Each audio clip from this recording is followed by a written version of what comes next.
Boğazda olan tonzillalar nə zaman artıq sayılır? Yəni artıq nə zaman o xaric edilməlidir oradan? Belədir, boğaz əti dediyimiz tonzillalar normalda, yəni bizim normal bir anatomik quruluşumuzdur, normal bir orqandır.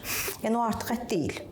Amma əgər bu uşaqlarda, yəni ciddi problemlər yaradırsa, yəni öz funksiyasını itirirsə, funksiyasını itirmək nə deməkdir? Uşaqlarda ildə bir 4-5 dəfə boğaz gəlməsi olursa, boğaz ətinin öz konfiqurasiyasını itiribsə, yəni necə deyim, lakunalar var orada, dəliklər. Dəliklər çox genişlənibsə, orada qida qalıqları qalıb, orada necə deyim, üfunətli bir qoxu verirsə, bundan əlavə uşaqlarda revmatizm yaradırsa, ürəkdə problem yaradırsa, böyrəkdə problem yaradırsa, artıq bu belə deyək də boğaz əti bu uşaq üçün artıq ət sayılır.